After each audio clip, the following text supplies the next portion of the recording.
Hello बच्चों, आज हम लोग क्लास 10th मैथ में एक नया चैप्टर स्टार्ट करेंगे जिसका नाम है सम एप्लीकेशन ऑफ ट्रिग्नोमेट्री। ठीक है, इससे पहले हमने एक चैप्टर पढ़ा था जिसका नाम था इंट्रोडक्शन टू ट्रिग्नोमेट्री। उसमें हमने ये जाना था कि ट्रिग्नोमेट्री की डेफिनेशन क्या होती है, और आज हम इस वीडियो में सीखेंगे कि ट्रिग्नोमेट्री के एप्लीकेशन यानी कि इसके यूजेस क्या हैं हमारी डेली लाइफ में। तो अभी इस चैप्टर में हमें यही सिखाया जाएगा। ठीक है, अगर आपको इस चैप्टर को अच्छे से समझना है तो आपको 3 टर्म को के बारे में जानकारी होना बहुत जरूरी है। पहला टर्म है बच्चों लाइन ऑफ साइट, दूसरा है बच्चों एंगल ऑफ एलिवेशन, और तीसरी बात आती है एंगल ऑफ डिप्रेशन। तो सबसे पहले बात करते हैं बच्चों लाइन ऑफ साइट की। लाइन ऑफ साइट क्या होता है? एक ऐसी line, a line drawn from observer eye, observer की आई से एक ऐसी लाइन ड्रॉ करी जाए to the point in the object viewed by observer. देखिए इस बात का मतलब क्या है, मैं आसान शब्दों में समझाता हूं बच्चों। मान लीजिए एक लड़का है जिसका नाम है मोहन, ये है बच्चों मोहन प्यारा सा। इस मोहन ने देखा कि एक पतंग उड़ रही है। क्या उड़ रही है बच्चों? पतंग। ये पतंग है, और जैसे ही मोहन ने इस पतंग की तरफ देखा, तो जब पतंग की तरफ देखेगा तो एक इमेजिनरी लाइन, ये देखो ये इमेजिनरी लाइन हमने कंसीडर करी, इसी को हम बोलेंगे क्या? Line of sight. क्या बोलेंगे बच्चों? Line of site. अगर आई होप आपको थोड़ा बहुत समझ में आया होगा। मैं एक और एग्जांपल दे रहा हूं जिससे आप आसानी से समझ पाएंगे। जैसे मान लीजिए इसी मोहन की बात करेंगे। मान लीजिए ये ग्राउंड जमीन है, ग्राउंड है, ग्राउंड का लेवल है। मोहन जा रहा था अचानक से, ये मान लीजिए यहां पर मोहन है। मोहन रास्ते में जा रहा था, उसने देखा कि रास्ते में एक बिल्डिंग दिखाई दी उसको। क्या दिखाई दी बच्चों? एक बिल्डिंग। और बिल्डिंग के ऊपर टॉप पर एक लड़का था जिसका नाम है, इस मोहन का ही दोस्त है, एक लड़का है मोहन का दोस्त जिसका नाम है सोहन। वो इस बिल्डिंग की टॉप पर बैठा हुआ है। बिल्डिंग की कहां पर बैठा हुआ है बच्चों? टॉप पर। तो जैसे ही मोहन ने सोहन की तरफ देखा, मोहन ने क्या किया बच्चों? सोहन की तरफ देखा और देखा कि सोहन वहां पर बैठा हुआ है इतनी ऊंचाई पर। तो सोहन ने भी एक बार मोहन की तरफ देख लिया। तो ये जो लाइन दिखाई दे रही है, जब मोहन ने सोहन को देखा, सोहन ने मोहन को देखा, तो दोनों के आंखों से आंखों को मिलाने वाली जो लाइन है, इसी को हम क्या बोल देते हैं बच्चों? Line of site. यानी कि आप ऐसे कह सकते हो, आंखों से आंखें मिलाने वाली लाइन को हम क्या बोलेंगे? Line of site. तो ये हो गया बच्चों लाइन ऑफ साइट। अब तो आपको समझ में आ गया होगा।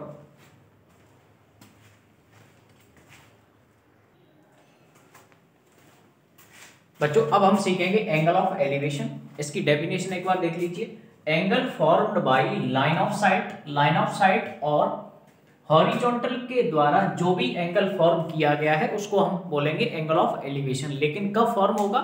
जब हम ऊपर की तरफ देखेंगे। एंगल ऑफ एलिवेशन का मतलब है जब हम ऊपर की तरफ देखेंगे तब बनेगा एंगल ऑफ एलिवेशन। यानी जब हमें निगाहें ऊपर की तरफ करनी पड़ेगी, समझ जाना हम क्या है? एंगल ऑफ एलिवेशन देखेंगे। ठीक है बच्चों, अब समझिए एंगल ऑफ एलिवेशन को मैं और आसान शब्दों में समझाता हूं। मान लीजिए एक प्यारा सा बच्चा है, इसका नाम है मोहन। मोहन जमीन पर बैठा हुआ है, ये रहा बच्चों मोहन, और ये मोहन जमीन पर बैठा हुआ है। इसी के जस्ट अपोजिट में एक बिल्डिंग है, 2 मंजिल वाली बिल्डिंग है कोई। एक मंजिल यहां मान लेते हैं, दूसरी मंजिल यहां पर है। दूसरी मंजिल पर क्या है? दूसरी मंजिल पर इस मकान बिल्डिंग में एक खिड़की है बच्चों। यहाँ पर एक क्या है बच्चों? यहाँ पर खिड़की है। तो मोहन जमीन पर बैठा बैठा एक गाना गा रहा था कि मेरे सामने वाली खिड़की पर। ठीक है, तभी जैसे ही उसने इतना गाना गा पाया, तभी तक अचानक से ये खिड़की खुली और यहां से एक अंकल जी बाहर निकले। अंकल जी ने देखा, तो जैसे ही अब हुआ क्या बच्चों? मोहन ने इन अंकल जी की तरफ देखा होगा। तो जब मोहन इन अंकल जी की तरफ देखेगा तो ये वाली जो लाइन है इसको हम क्या बोलेंगे? Line of site. इसको हम क्या बोलेंगे बच्चों? Line of site. तो बच्चों जैसे ही मोहन ने अंकल जी की तरफ देखा था, तो ये जो एंगल है इसको हम क्या बोलेंगे? Angle of elevation. यही क्या होगा आपका? Angle of elevation. तो एंगल ऑफ एलिवेशन का मतलब क्या है? जब हम ऊपर की तरफ, ऊपर वाली कुछ हाइट वाली चीजें देखेंगे तब एंगल ऑफ एलिवेशन बनता है। तो एंगल ऑफ डिप्रेशन कब बनता है? जब हम नीचे की तरफ देखेंगे। अभी मैं बताता हूं, तो पहले आप ये समझिए। तो मोहन ने जब इन अंकल जी की तरफ देखा होगा तो उसको निगाहें ऊपर करनी पड़ी होंगी। निगाहें कैसी करनी पड़ी होंगी बच्चों? ऊपर की तरफ करनी पड़ी होंगी। तो अब लाइन ऑफ साइट और ये जो हॉरिजॉन्टल लेवल है इसके बीच में ये जो एंगल बनेगा इसी को क्या बोलेंगे बच्चों? Angle of elevation. लेकिन ध्यान रखें एंगल ऑफ एलिवेशन का मतलब है जब हम कभी ऊपर की तरफ देखें, जब भी हम क्या करेंगे? ऊपर की तरफ देखेंगे तो बनेगा एंगल ऑफ एलिवेशन। तो एक बार ये नोट करिए।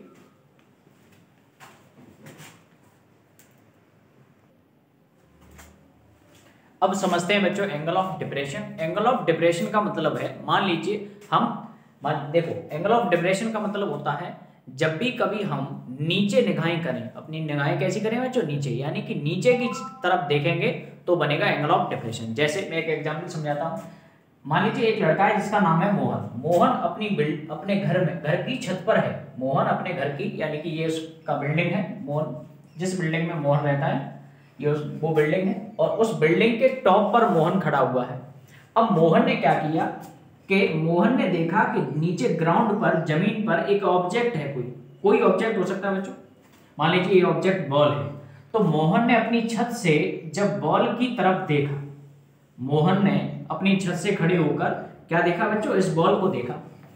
तो जब बॉल को देखेगा तो उसको निगाहें कैसी करनी पड़ेंगी बेटा? नीचे। तो जब निगाहें नीचे करनी पड़े, यानी कि नीचे की तरफ देखना पड़े, तो बनता है एंगल ऑफ डिप्रेशन। अब एंगल ऑफ डिप्रेशन क्या बनेगा? जब मोहन ने बॉल की तरफ देखा होगा तो इस लाइन को क्या बोलते हैं हम लोग बच्चों? Line of sight. क्या बोलेंगे बच्चों? Line of site. तो अब हम एक क्या काम कर रहे हैं? ग्राउंड के पैरेलल एक लाइन ड्रॉ कर रहे हैं बच्चों, और इसको नाम दे रहे हैं horizontal line. Horizontal line, horizontal line क्या होती है? एक ऐसी लाइन जो ग्राउंड के साथ क्या हो बच्चों? पैरेलल हो। तो हॉरिजॉन्टल लाइन हमने एक ड्रॉ कर ली जो कि क्या है? ग्राउंड के साथ पैरेलल है। तो हॉरिजॉन्टल लाइन और लाइन ऑफ साइट के बीच में ये जो एंगल बनेगा इसी को हम क्या बोलेंगे? Angle of depression. इसी को क्या बोलेंगे बच्चों? Angle of depression.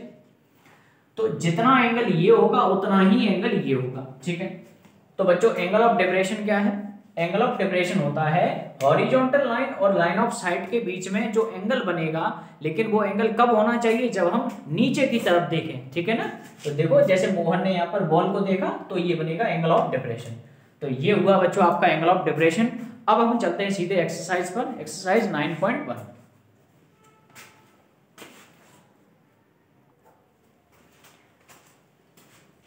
ठीक है बच्चों, कुछ बातें और जानिए। एक्सरसाइज को स्टार्ट करने से पहले थोड़ी बातें और जान लीजिए। जैसे मान लीजिए कहीं लिखा है हाइट ऑफ बॉय, किसी लड़के की हाइट, चाहे लिखा हो हाइट ऑफ गर्ल, या फिर लिखा हो height of building, height of building, या फिर लिखा हो कहीं हाइट ऑफ टावर, ठीक है, या टावर। तो हम इन सभी चीजों को किससे रिप्रेजेंट किया करेंगे? वर्टिकल लाइन से। किससे डिनोट किया करेंगे बच्चों? वर्टिकल लाइन से। इन सभी चीजों के लिए हम डायग्राम में क्या बनाया करेंगे? Vertical line. वर्टिकल लाइन क्या होती है? एक ऐसी लाइन जो ग्राउंड के साथ परपेंडिकुलर हो। यानी कि जब भी आपसे कहा जाए कि आप ट्री ड्रॉ करिए, पेड़ ड्रॉ करिए, तो हम ये समझेंगे पेड़ को मैं एक लाइन, वर्टिकल लाइन से जो है ड्रॉ किया करूंगा, और आप समझेंगे वर्टिकल लाइन का मतलब क्या है? एक ऐसी लाइन जो ग्राउंड के साथ परपेंडिकुलर हो। अब चलते हैं एक्सरसाइज पर।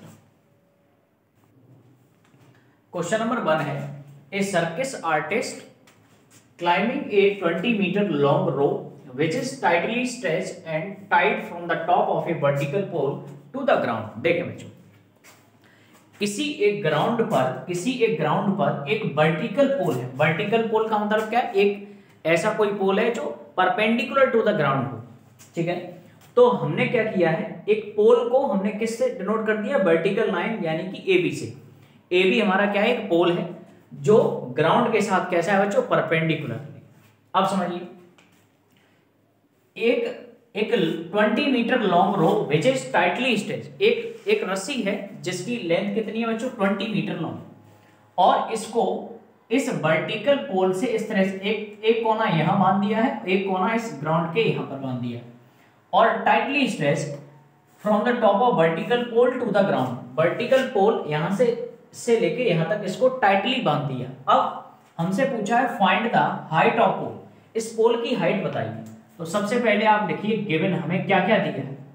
हमें दिया है लेंथ ऑफ रोप, यानी कि डायग्राम में आप देख सकते हैं AC क्या है हमारी, लेंथ ऑफ रोप, रस्सी की लंबाई कितनी दे रखी है बच्चों, 20 मीटर। और एक और बात लिखिए, if the angle made by rope with the ground, रस्सी ने जो ग्राउंड के साथ एंगल बनाया है वो कितना बनाया है बच्चों, 30 डिग्री। कितना बनाया है बच्चों, 30 डिग्री, यानी कि ये हमें एंगल ऑफ एलिवेशन दे रखा है। अब सुनिए,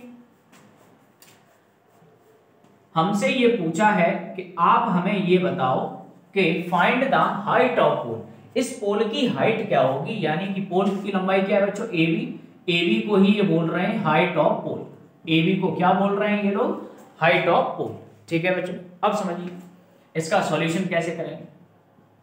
अगर मैं आपसे कहूं इन ट्राइंगल ABC में देखिए, इन ट्राइंगल ABC में देखो बच्चों, अगर मैं आपसे कहूं इस 30 के लिए,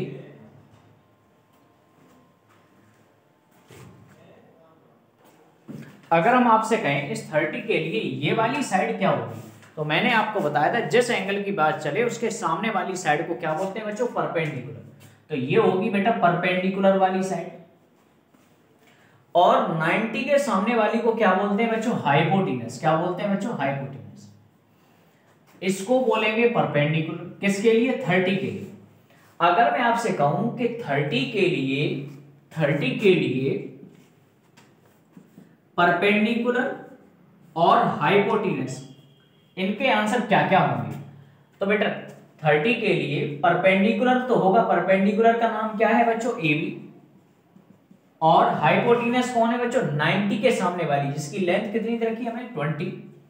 लेकिन परपेंडिकुलर अपॉन हाइपोटेनस तो क्या होता है बेटा, साइन।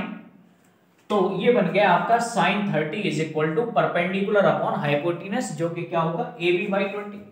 साइन 30 की वैल्यू क्या होती है, 1/2, AB अपॉन 20, 2 से ये कट जाएगा 10 टाइम्स, 10 का मल्टीप्लाई 1 में कराओ, 10 बन जा 10, ये क्या आ गई बच्चों, AB क्या आ गई बच्चों हमारी 10। तो 10 मीटर ही हमारी क्या है बच्चों, height of pole, height of pole. Pole की हाइट हमें बतानी थी और ये AB क्या है हमारी, हाइट ऑफ पोल। तो आपका क्वेश्चन नंबर 1 कंप्लीट हुआ। सेकंड क्वेश्चन देखा बच्चों, a tree breaks due to storm and the broken part bend so that the top of tree touches the ground making an angle 30 degree with it. देखो बच्चों, मान लीजिए ये कोई हमारा ग्राउंड है, इस जमीन पर एक ट्री यानी कि पेड़ है, कोई पेड़ रहा होगा, और हुआ ये है due to storm the broken part bend so that the top of tree touches the ground making an angle 30 degree with it। हुआ क्या, स्टॉर्म की वजह से ये पेड़ जो है कहीं से टूट गया। मान लीजिए ये पूरा पेड़ है और ये पेड़ मान लीजिए यहाँ A पॉइंट से टूट गया, और हमने अभी थोड़ी देर पहले बताया था चाहे पेड़ हो, चाहे बॉय हो, चाहे गर्ल हो, सभी के सभी हम इसमें वर्टिकल लाइन से रिप्रेजेंट किया करेंगे। तो ये पेड़ है और पेड़ का कुछ पोर्शन जो है टूट गया, किसकी वजह से टूट गया बच्चों, ड्यू टू स्टॉर्म, यानी कि ये टुकड़ा जो है टूट गया, यानी ब्रोकन पार्ट है। अब ये जो टुकड़ा टूटा है वो टूट कर बेंड हो, ब्रोकन पार्ट बेंड मतलब झुक गया, और इस प्रकार से बेंड हुआ है, the top of tree touches the ground making an angle 30 degree.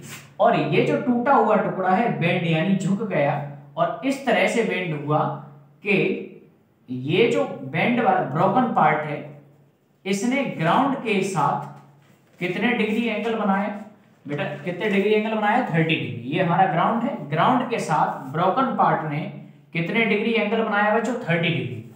और the distance between foot of the tree to the point where the top touches the ground is 8 metre. अब समझिए, पेड़ का जो फुट है, ये पेड़ था, पेड़ की फुट कहां होगा बच्चों, यहां पर। पेड़ के फुट से पेड़ का जो टॉप है वहां, इन दोनों के बीच की जो डिस्टेंस है वो कितनी है बच्चों, 8 मीटर। हमें ये डिस्टेंस दे रखी है, ये एंगल दे रखा है, और हमसे पूछा है आप पेड़ की हाइट बताइए। तो मैं इस पॉइंट को मान ले रहा हूं बच्चों C। देखिए हमें गिवन क्या दिया है वो सुनिए, हमें गिवन दिया है बच्चों BC की वैल्यू क्या दे रखी है बच्चों, 8 मीटर, और ये एंगल C कितना दे रखा है हमें बेटा, 30 डिग्री। और हमसे क्या निकलवाया है, हमसे पूछा है कि आप पेड़ की हाइट बताइए। तो बच्चों पेड़ की हाइट क्या होगी, ए बी, ये तो पेड़ का कुछ हिस्सा है। हाइट ऑफ ट्री, हमसे क्या पूछा बेटा, हाइट ऑफ ट्री, यानी पेड़ की हाइट बताइए।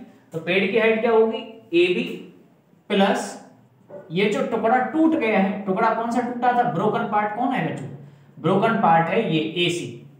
तो हमें दो वैल्यू पूछी, ए बी और ए सी। जब हम ए बी और ए सी का सम कर देंगे तो हमें क्या मिल जाएगा बच्चों, हाइट ऑफ ट्री। तो मैं यहां पर केवल लिख दे रहा हूं बच्चों ए सी। अब देखो सॉल्यूशन, देखिए सॉल्यूशन कैसे करोगे बच्चों। सबसे पहले अगर मैं आपसे कहूं कि इन ट्राइंगल एबीसी, आपको एक राइट एंगल ट्राइंगल दिखाई दे रहा होगा जिसका नाम है एबीसी। अगर हम आपसे कहें कि एक बात बताइए बच्चों कि कॉस क्या होता है, मैं अगर आपसे पूछूं कॉस क्या होता है, तो आपका जवाब होगा सर कॉस होता है बेस अपॉन हाइपोटेन्यूज। कॉस क्या होता है बच्चों, बेस अपॉन हाइपोटेन्यूज। लेकिन मैं अगर आपसे कहूं इस 30 वाले एंगल के लिए बेस बताओ, कौन सा एंगल है बच्चों हमारा 30 डिग्री, तो मैंने यहाँ 30 डिग्री लिख लिया। 30 डिग्री के लिए अगर मैं बेस पूछूं तो कौन सा होगा, और हाइपोटेन्यूज पूछूं तो क्या होगी बेटा, हाइपोटेन्यूज हमेशा होती है 90 के सामने वाली। तो 90 के सामने वाली साइड कौन है बच्चों, एसी, तो हाइपोटेन्यूज तो हो गई एसी। अब बेस कौन होगा, बेस होगा 30 के पास वाला, ये साइड को देखो 30 के लिए ये वाली साइड क्या होगी, परपेंडिकुलर, ये साइड क्या होगी बच्चों, बेस। तो बेस का आंसर कितना है भाई 8। अब ये बताइए कि cos 30 का आंसर क्या होता है, cos 30 की वैल्यू होती है बच्चों अंडर रूट 3/2। cos 30 की वैल्यू क्या होती है बच्चों, under root 3/2 is equal to 8 upon AC। ठीक है बच्चों, अब सुनिए मैं करा दे रहा हूं बच्चों क्रॉस मल्टीप्लाई, और क्रॉस मल्टीप्लाई क्या कराऊंगा तो देखो क्या मिलेगा, रूट 3 का AC में कराऊंगा मल्टीप्लाई, तो यहां बनेगा रूट 3 इंटू AC, और 8 का मल्टीप्लाई 2 में कराऊंगा तो 8 2 जा 16, तो यहां से AC की वैल्यू मिलेगी 16/√3। तो बच्चों देखो मैंने AC की वैल्यू निकाल ली 16/√3। अब एक बात और सुनिए, हमें दो वैल्यू पता करनी थी, एक तो AC और एक AB, तो अभी AB और रह गए। इसी ट्राइंगल में अगर मैं आपसे पूछूं कि बेटा ये बताओ साइन क्या होता है, साइन, तो आप कहोगे सर साइन होता है परपेंडिकुलर अपॉन में हाइपोटेन्यूज। यहां कौन से एंगल की बात चल रही, एंगल 30 डिग्री के लिए परपेंडिकुलर का नाम बताओ, परपेंडिकुलर वाली साइड का नाम है बच्चों AB, और हाइपोटेन्यूज कौन है 90 के सामने वाली, 90 के सामने वाली कौन है बच्चों AC। या एक काम करिए 10 लगा दो, 10 लगाइए आप, इससे आसानी से निकाल सकते हो 10। अगर मैं आपसे पूछूं 10 क्या होता है, तो आपका जवाब होगा सर 10 होता है परपेंडिकुलर अपॉन में बेस। कौन से एंगल की बात चल रही है बच्चों 30 की, तो 30 के लिए परपेंडिकुलर वाली साइड कौन सी होगी AB, तो परपेंडिकुलर का नाम हो गया AB, बेस का नाम क्या है बच्चों 8। तो अच्छा अब ये बताइए कि tan 30 क्या होता है 1/√3 is equal to AB upon 8। ठीक है, अगर मैं 8 का मल्टीप्लाई 1 में करा दूं तो क्या बनेगा, 8 बन जा 8, और सब वैसे का वैसा। तो हमने देखा कि मैंने आसानी से AB की वैल्यू निकाल ली, कितनी आ गई 8/√3, और AC की वैल्यू आ चुकी है बच्चों 16/√3। और हमसे पूछा है हाइट ऑफ ट्री। अब हाइट ऑफ ट्री कैसे निकालेंगे, पहले इतना नोट कर लो। हाइट ऑफ ट्री क्या थी बच्चों, हाइट ऑफ ट्री थी हमारी AB और AC का सम, AB और AC का सम। बच्चों AB का आंसर क्या है 8/√3, और AC का आंसर क्या है भाई 16/√3। अगर मैं दोनों का सम करूंगा तो देखो क्या मिलेगा, डिनोमिनेटर सेम है तो √3 आएगा एलसीएम। जब डिनोमिनेटर सेम होता है तो हम सीधे सीधे जोड़ देते हैं, तो 16 में 8 जोड़ोगे तो कितना बनेगा 24/√3। अब 9th क्लास ये कहती है कि नीचे रूट नहीं होना चाहिए, तो अब आप क्या करेंगे, रैशनलाइजेशन करा दो, √3 का ऊपर मल्टीप्लाई, √3 का नीचे मल्टीप्लाई। तो देखो √3 और √3 मल्टीप्लाई होकर क्या बना देंगे बच्चों 3, और ये बन जाएगा आपका 24√3। 3 से ये कैंसिल कर दो 8 टाइम्स, तो हाइट ऑफ ट्री कितनी आ गई बच्चों 8√3 मीटर। ठीक है, तो ये आपका क्वेश्चन नंबर 2 मैंने आपको कंप्लीट करा दिया।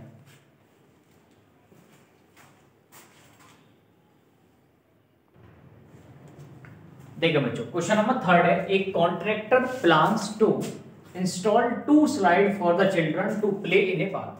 किसी पार्क में आपको स्लाइड लगानी, स्लाइड का मतलब होता है झूला एक तरह से, छोटे छोटे बच्चे जिस पे सरकते हैं, ठीक है, वो अलग। एक कॉन्ट्रैक्टर को कॉन्ट्रैक्टर का मतलब होता है ठेकेदार। एक ठेकेदार को कॉन्ट्रैक्ट मिला है किसका बच्चों, स्लाइड लगाने का यानी झूला लगाने का, और किसमें, पार्क में।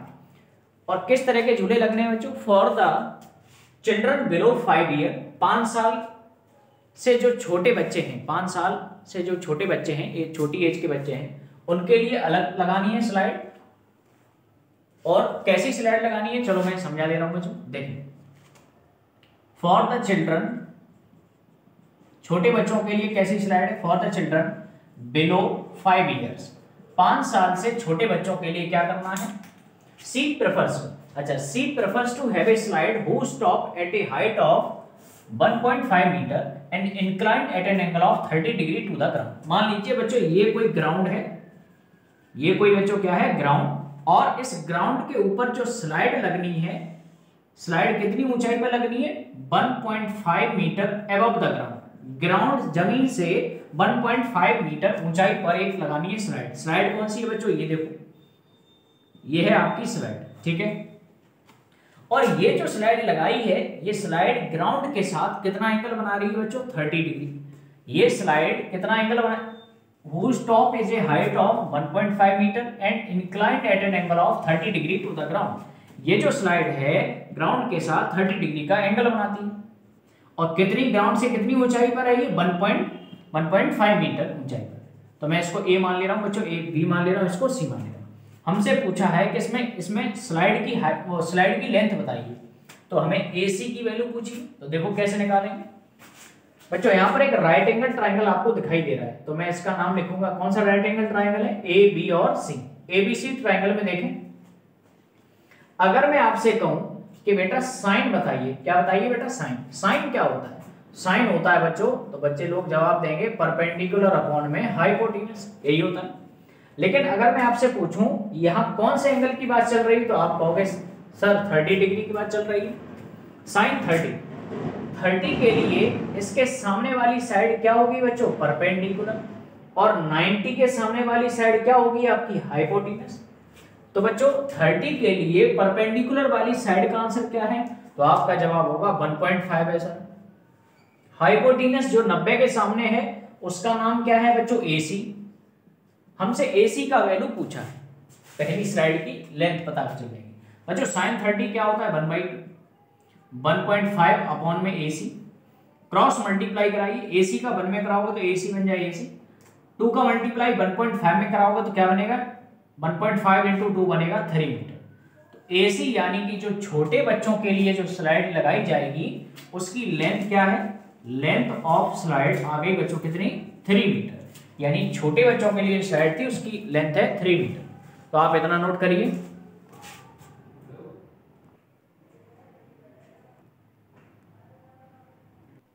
अब बात करेंगे बच्चों एल्डर चिल्ड्रन यानी बड़े बच्चों के लिए। बड़े बच्चों के लिए क्या करना है, whereas for elder children यानी बड़े बच्चों के लिए, she wants to have a steep slide at a height of 3 metre. देखो बड़े बच्चों के लिए वो क्या कर रही हैं, ग्राउंड से यानी जमीन से कितनी ऊंचाई पर स्लाइड लगाएंगी, वो 3 मीटर की ऊंचाई, यानी कि जमीन से 3 मीटर ऊंचाई पर उन्हें एक स्लाइड लगानी है। और कैसी स्लाइड है ये, स्टीप स्लाइड है, ठीक है। Inclined at an angle of, slide कौन सी होगी, ये इस तरह से कोई स्लाइड होगी, ये है आपकी स्लाइड, ठीक है। और ये जो स्लाइड है वो ग्राउंड के साथ कितना एंगल बना रही है बच्चों, 60 डिग्री। ये स्लाइड ग्राउंड के साथ, ये स्लाइड ग्राउंड के साथ कितना एंगल बना रही है, 60 डिग्री। और हमसे पूछा है कि आप हमें इस स्लाइड की लेंथ बताइए, तो मैं इसको नाम दे रहा हूं बच्चों PQR, ठीक है।